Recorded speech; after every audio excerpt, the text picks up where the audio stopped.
Hey, everybody, I'm gonna be smooth with you tonight. Not tonight, tonight for this interview, because I got a smooth brother that's the guest. He is a PhD and he know what he talking about, right? And I'm so honored that he has decided to come on Strong Inspirations because he's up for sharing some of this knowledge. He read all them books and things. He writing papers and dissertations and stuff like that. He want to share it with the world. So he's on Strong Inspirations, everybody. Oh, I'm happy to be here, man. Thank you for having me, man. It's a pleasure to be here. I'm honored to be on. Hey, thank you so much. Now, everybody, let me tell you what I ask you to do, and I ask you every time. Hit the subscribe button, hit the like button, hit the notifications button, hit a button. Hit a button and be a part of this. And then tell somebody about Strong Inspirations so that we can, get this family thing and this hugging together among us so we can uplift our community. That's what we're doing here. Yeah. I got a movie out. It's called Business in the Black, The Rise of Black Business in America from 1800 to 1960. 75 powerful minutes of I know stuff that a lot of people don't know about slavery and Black business up through the 1960s, right? And I wrote a book to complement the movie. You can get one or the other or get both of them, but the book has more facts than the movie, but the movie got interviews with people whose family owned the business in the early 1900s. All right, that's that story. That's what I do. But I'm no historian. I'm a businessman with an opinion. I let the historians and the experts tell the story, and that's what we're gonna do. So I got a gentleman that's coming on right now. I gave you a little intro on him, but I'm gonna let him tell you his name and tell a little background. So, brother, go ahead. It's showtime. Well, hello everyone. My name is Dr. Jonathan Wilson. I'm the executive director of the Fathership Foundation. I live in Southwest Philadelphia. I'm originally from Southeast San Diego. I like to say I was born on the on the West Coast, but I was educated on the East Coast. I went to Chaney University, the first historically Black institution in the world. And also got my master's and my doctorate from Wilmington University in Newcastle, Delaware. So I'm happy to be here, happy to answer questions. Oh man, thank you. Okay, yeah, let's see, I didn't know you went to Chaney. How did you find Chaney from San Diego? Well, that's what happens when your parents move to the East Coast. Oh, so okay, so that's the story. So actually, man, I went to Bartram High School here in Philadelphia, Southwest, and I was kind of knucklehead, going through some culture shock, moving from the West Coast. I just cut the Jerry curl off and all that, and moved to the East Coast where you had the block haircuts and all this going on. So it was kind of a tough transition for me. Oh, sure. And ended up not doing so well in school. Got kicked out of high school, and then end up transferring to Bartram, and then finishing up, like almost barely finishing. I remember college was always something that my mom talked about. We were always working poor, but we all had a strong academic background in our family. My uncle, my grandmother's brother had a PhD. So, and I'm 50. So that's back before people was getting PhDs, he went to Howard. Had a lot of people that in my life, mentors and examples in my community that went to Black colleges and stuff. So that's kind of baked in the cake. Actually, my mom was a secretary for the NAACP, and my dad was a wannabe Black Panther. So I don't fall too far. Okay, good. Yeah, that's a good background. Yeah, man. And one of the things that I talk about in my film and in my book is how slaves learn how to read and write. Yes. And they got so proficient at it that they went to, some of them went on and went to college.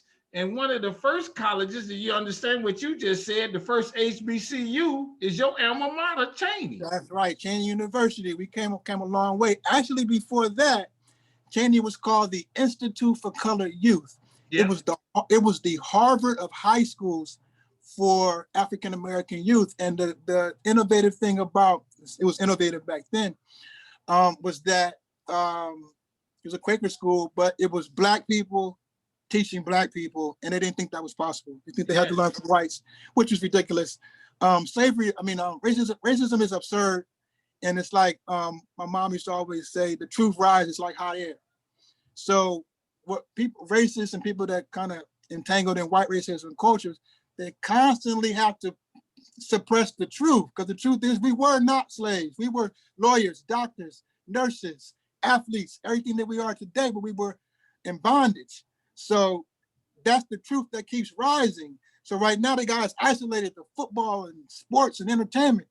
But when they open that opportunity up, we start dunking and behind the back on everything, academics, social work, and agriculture, whatever there is. So it's a matter of us having a even playing field.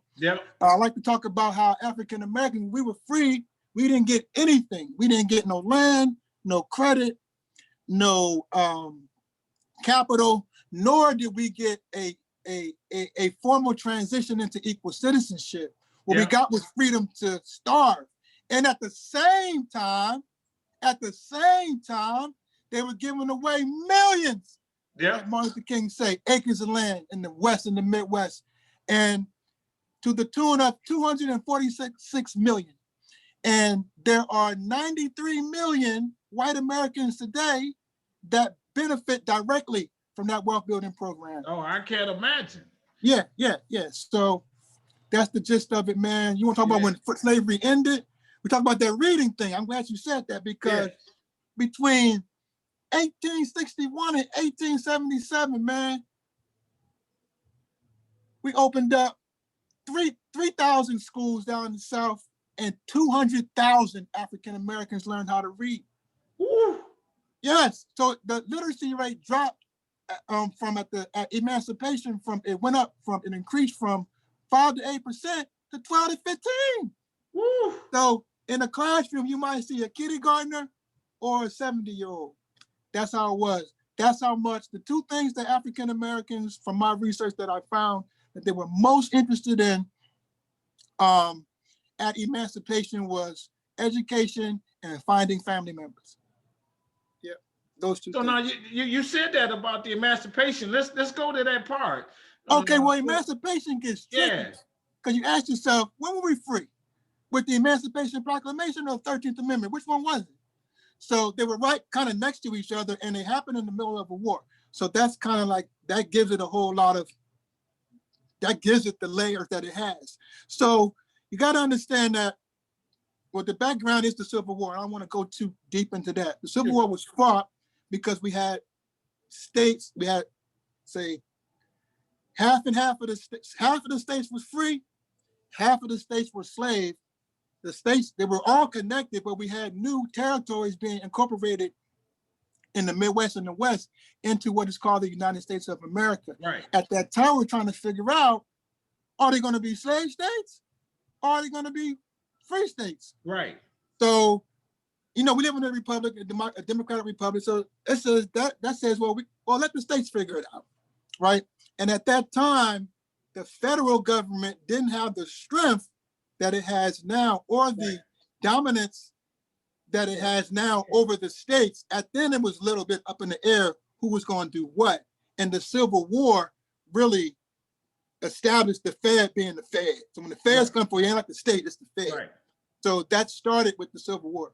So we had an issue, and we had a couple of things that happened in the background. 1854, you had the Fugitive Slave Act. And that basically deputized everybody to return slaves. And of course, in the North, they didn't want to do that. You had abolitionists, you had Quakers and stuff. They're like, we're not with that. So it was a lot of tension. You had John Brown going down there, trying to do his thing. Frederick Douglass, supporting that. So the war starts, right? They say, listen, this guy Lincoln just got the nomination, it's 59. We're going to get out of here, and we're going to start our own country. It's going to be called the Confederate States of America, and we're going to have slavery as much as we want. Right. Now, Abraham Lincoln said, nah, secession is illegal, and y'all ain't going nowhere. And that's how it's going down. They said make us. So they shot first, which Lincoln wanted him to do. They shot at Fort Sumner, right? Fort Sumter, little old, that thing wasn't doing nothing. So Lincoln was slick. He said, they got to fire first because I got to control the narrative. So he had to go down there and replenish those guys with supplies and stuff. And then the secessionists, they say, nah, you can't come. And then they fired on them. Right. So they wouldn't let us be. So that's how it got started. So now it's on. So in the beginning, they actually thought that slavery, I mean, not slavery, but the Civil War was going to be real quick. But you got to, this is the backdrop. This is the context. Technology is moving fast. They still got, Drake, old school, old fashioned ways of lining up and, doing the military thing. Right. But what has happened is that the gun calibers and the technology of the precision of the rifles has changed. The mini ball is here. It's not just the little bullets that you had before. You're shooting a 50 caliber. Right. Right? So right. The devastation that happened from the technology of the weapons was unprecedented. And when they saw it, they couldn't believe it. They said, oh, the first battle, did you know that people come out there with picnic baskets? They thought it was going to be a little skirmish and it was going to be over. By the end of the war, 700,000 people died. Now let me stop you right there. Now the North had more soldiers too, didn't they? The same amount died on both sides. We just ended up winning. It was close. It could have went either way so many different times. Yes. So for example, let's talk about at the end of the war. So it's a lot going on. So Lincoln has to run for president in the middle of a war. He may be one of the greatest presidents. He had to do so much. He had to hold the Union together, free the slaves, so much he had to do, and do Reconstruction, but he ended up getting his head blown off before he could oversee it. So what happens is we have a situation where he's running for president. He gets rid of his old vice, gets a new racist vice just to win. He also has 3 things in the clip. He has, 4. He has 2 confiscation acts, which kind of half-ass free slaves. But, if you own property, we confiscated, it's slaves on there, they property, we taking them too. But they didn't really enforce that. The butt kicker was the Militia Act and the Emancipation Proclamation. The Militia Act had to undo the 1792 Militia Act put into place by George Washington, our first president, that said nobody could fight in the war unless they're white. So he had to undo that. So the Militia Act of 1863 says you ain't gotta be white to fight. Oh, now they got the brothers involved. Now you got the brothers. It's about to go down. And then he said, look, England, you want to come in here and fight? You don't like this blockade we doing? Because you want that cotton? We making it about the black people now. You already freed the slaves, so y'all can't get in. Lincoln was slick, man. He was slick. So he frees this. Now he couldn't just free them all because he had to abide by the law. He was tippy-toeing on the Constitution. So constitutionality and everything. So what he said was he had states like Baltimore and Delaware that were slave states, but they didn't secede. He had to keep everybody in the Union that he could. You see what I'm saying? So he couldn't free those slaves. But he said, listen, man, we want to stop this war as soon as possible and get back to getting this money. Y'all need to stop this slavery nonsense and just come on back into the fray. We're gonna be fine. They said, no, we're not doing it. He said, well, if you don't do that, I'm gonna free your slaves. I know you're using them. I'm gonna free them on the 1st January. Don't play with me. They played, he freed them. So now the wave of slaves is getting bigger, right? So now 2 years later, we're about to end it all, 65. Now, Grant is in Vicksburg, tearing them a new behind hole, right? And then they're keeping England out because you don't want to imagine the South with English generals and money. You don't want to, I might not be here today. Now, and then you got Sherman that says, I'm taking the gloves off. I'm march to the sea, 40 acres in the middle, all that. I'm not playing with y'all. So we had no more provisions. Hold on, stop there. Sherman was for who? The North or the South? The North. Sherman was for the North, and he did what now?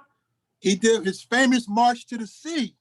That's why so many Negroes in Atlanta, because they were behind him, because he was moving down to Atlanta, on to Savannah, to the sea.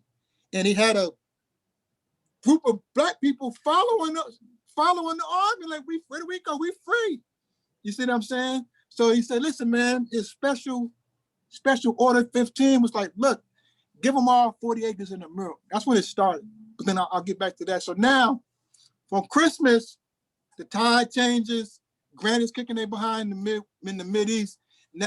Then by April, it's over. Gettysburg happened. It's a wrap. So that's when the crap started. That's when it got real bad, when the war was over. We had to figure out what. Okay, hold on. Let me stop you right there. Hold on. I got out of thought. Okay. So in April, it was over, but it wasn't until June till they let them brothers and sisters in Texas know that it was over. That's why we got Juneteenth. Exactly. So let me just talk about that too. Yeah, that's the second. So, yeah, hit on it. Yeah. So, all right. Lee surrenders in April. In May, General Howard starts giving out, takes control of what's it called? It was called the first iteration of the Freedmen's Bureau, whatever it was called. It wasn't quite the Freedmen's Bureau yet. The Bureau of Free Slaves. Freedmen's Bureau. Yeah, Freedmen's Bureau. All right, so they didn't have a big enough budget, but they had confiscated 850,000 acres of land. People had abandoned it or whatever over the last 4 years. So they started giving it out. We would have been fine if they did that. Because at the same time, like I told you, they was giving out the other money, and they started giving out the Homestead Act money in 61. This is 65. They gave the slaves nothing. Oh my God. Listen, no land, no credit, no capital, nor formal transition into equal citizenship. So what they did was they created a poor population. We owned 0.3% of American wealth, of United States wealth. Do you know how much we own today? 2%. Okay, let's get back on that June. That's crazy. All right, let's go back to the war. Right? Emancipation. Okay, let's get back to emancipation. Okay, so the EP happens. We free the people that are not enslaved territories. Then in January 1863, we get the 13th. All right, so it's the emancipation, then we go ahead and they pass the 13th. Now he gets killed. Abraham Lincoln. Now he has what is called the 10% plan. The 10% plan was that when 10% of the people that voted in the 61 election, make a pledge to be cool, then they back in. It was really no problem at all. So, but Lincoln died, so he didn't get to oversee his Reconstruction process. This is really important. Right. His President Andrew Johnson comes in, right? Stone cold racist. He said, "Okay, I'm gonna rock with the emancipation, with that, but that's it. We basically going to, we want as the least amount of change as possible. They're just free. They ain't citizens. They ain't nothing. We'll figure out what to do with them. As a matter of fact, we're gonna put these black codes in, laws just for them, and we should be fine." Now it blew up in his face. It did not work. The first thing they did was when they wanted African Americans. So like if you came home from the war, you a soldier, you black, you weren't a citizen yet because they didn't do the 14th Amendment yet. You had to get a working contract with a white person. If you did not have one, we could lock you up and then rent you to that white person. The sad part about that was it went for your kids too. And it was nothing you can do about it. And black people understood that they said, listen, I'll take care of my kids. Listen, no, I don't need you to go to Mr. Sam's apprenticeship. We know what that's about because I cannot protect them from sexual and physical abuse. So it was really slavery under another name until December, only 6 months. December, they came back in. So so Johnson has now done his version of Reconstruction. He's let all the slave states back in, right? Now they voted, they've won their elections, and they're ready to go to Washington. But Congress don't, so he rushed and did it before December because Congress was on recess from spring to December. So December 6th, they come on back in. Now, you know, the November just happened. The election just happened. They done voted in all them races right back in. They done voted the vice president of the Confederacy as a senator. They done voted in 4 generals, 6 cabinet members. It's like they just elected the Confederacy, right? So Thaddeus Stevens, Charles Sumter, these guys, they like, we didn't just kill 750,000 people for y'all just to do, and then black codes y'all got? No, we're not doing that. Matter of fact, we're gonna have a revolution. We're doing a Civil Rights Act for 1877, 1866. That's what we're doing. He did a whole bill, and the bill had in it what? The 14th Amendment.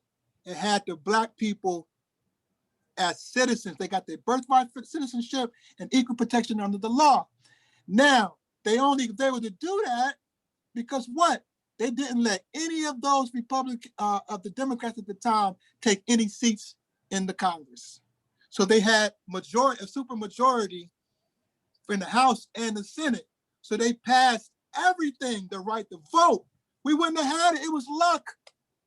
If they would have put them black codes in, if they wouldn't have endorsed those massacres in not Colfax, in Memphis and in New Orleans, because what happens is these blacks come home and they got what? They got pistols, they got rifles, and they marching with their uniforms in the streets. They're not citizens yet, but they putting down the garrisons. They going back to the community. They strong. We just want our freedom. And then white folks wasn't going for that because 3 things happened with that Civil War prosecution. It changed the economic structure because there's 3 things the Civil War had to figure out. It was an economic issue with the the Industrial Revolution going on, and then you got these backwards behind white folks down here with this labor camp. Right, then you had the social order, which is black is under white, and then you had the moral issue of slavery being wrong. So those are the 3 things that had to be dealt with during the war, and then after they were dealt with. So we have a situation for now. You got 13th Amendment, they're free. 14th Amendment, they're citizens because they were working hard to try to undo that, to try to define African Americans as anything other than citizens. Because if not, you know what they could do, right? Mm. What they did to the American Indians, you can remove you. You can be removed. But after the 14th Amendment and the Civil Rights, there was no such thing as civil rights before the 14th Amendment. Okay. That wasn't in 1776. You go back to I want my civil rights. What's that? Ain't no civil rights. Let me stop you there. How about this question? What is an amendment? I mean, is it a law? How do you make an amendment? They got an amendment. So the Constitution is what our nation is built on. Right. That's the laws. But it's a living document. So right. The founding father says, as we go forward in time, we will have to amend this, make an adjustment or add addition to that. I got you. You see what I'm saying? Anybody can go to a state legislature and do something, and then another state legislature can come in and change it. Or any president can do executive order, right? But then another president can come like Biden and undo that. But you can't mess with that Constitution. So they have to put the freedom in there, the citizenship in there, and then the butt kicker was the right to vote. Oh, yes. They ain't want that. They ain't want that. Look, them white folks was upset. So they just got stopped because Johnson's plan ain't working. Then congressional Reconstruction comes in, and then the last one that they needed, it was called military Reconstruction. So they set up 5 military districts in the South. So I think Virginia and West Virginia, there's like, no, it was Virginia, West Virginia, South Carolina, North Carolina, Arkansas, Mississippi, Louisiana. And they did it like that. It was 2 to a district. And they put 1 Army general in each of them. That's when we went crazy. 200,000 people learned how to read. 3,000 schools. Oh, I'm sorry, I get hyped. I'm sorry. Yeah, you good, bro. 3,000 schools opened up. The literacy rate jumped from 5 to 8% to 12 to 15%. Good. Tell it. Craziness. From in that little bit of time, from 1865, was it 65 to 77, 2,000 African Americans voted in. What you think happened in Louisiana? What you think happened in South Carolina? What you think happened in Mississippi when there was more blacks than whites because of slavery? They swept all the state legislatures. They elected Harem rebels to Jefferson Davis's old seat in the Senate. Then white folks was mad, trust me. So they could do nothing about it until when? Unfortunately, 1877, it all came to an end. Reconstruction was over. We got the 13th, we got the 14th, we got the 15th, and the white folks said, we can't help y'all no more. And they were so upset about that, the social order changing, codified by the 13th, 14th, and 15th, that they brought in what was called redemption. And unfortunately, that's where our history starts. Like this part I just told you, they don't go into that when the 2000 all the Obamas was around and all the literacy rate jumping up and all the 3,000 schools that they just rose up.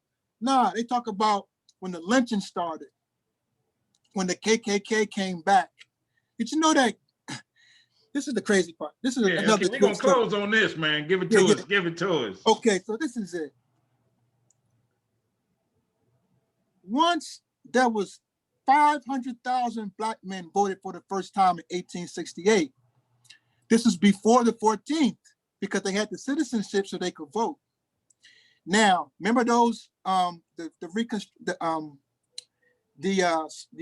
legislation that came through that denied those guys from being in the Congress? In order to get in the Congress, they had to, most of them could not run, and they had to throw out those constitutions with the black codes and ratify the 13th and 14th to get back into the Union. So they did. And they got in for the election of 68. So it was just like this with Trump and Biden. They said it's the most racist, it was the most contested joint ever. And we won. 500,000 African Americans voted for the first time. You know how much he won by? 300,000 votes. He won by 300,000 votes. So, and then you know what he did for us? Then he sent the cavalry in. We're gonna end on this note. Crushed the Klan. Guess what they were doing? Freeing. They were running to Canada to get free. We did it. Now, at the end of Grant's term, you know what happened? All hell broke loose. We wouldn't be voting again until 1964. That's how much damage we did. But nobody tells that part. That's how Jim Crow got that. Remember the black codes that they took out? In 1877, they put them back in. And that's what they did. Let me just say this real quick. 1877, you have the election between Rutherford B. Hayes and Samuel Tilden. As we all know, the Republican Party is for black people. At that point, Democrat Party is for whites and and pro-Confederates. At this time, it's a dead heat. We just got out of a civil war, and it's a problem, and Florida has to figure it out. Just like with Gore and same thing. Florida, always in Florida, right? So they said this. Look, Democrats said this. You know what, man? We're gonna go ahead and give you that White House. But you gotta do us a favor. This is called the Great Compromise. Oh, what is that? You gotta pull the military out the South and let us handle our nigger problem. Yeah. He said, you got it. And that's it. That's it. My God, man. I want to come back, man. I know. Yeah, I'm having you back. You can go in one direction. You know what I mean? That's like I'm having you back. You talk like I talk. I'm having you back. Hey, everybody. That's what we do at Strong Inspirations. We give it to you strong. You see how excited he am, and I'm excited too. You excited when you hear this story. Black people prevail every step of the way. You can't hold us back. Cannot. Not over no period of time. You can't hold us back. So I got to stop there because of the sake of time, everybody. I want you to be able to see this and not get bored, but we're going to come back with a part 2. That's right. We're doing a part 2 on this one. Hit the subscribe button, hit the like button, hit the notification button. Check out my book, because some of it is in my book. When we talk about all the way slaves gained their freedom, it's in my book. It's incredible stories. Brother, thank you so very much for coming on. Anytime. I'll be back at you real soon. You know that. I'm excited. I'm hyped. Everybody, tell somebody about Strong Inspirations. You stay strong, my friend. You stay safe. You stay on your grind. And we out. Thank you so much. No problem. No problem. Yep.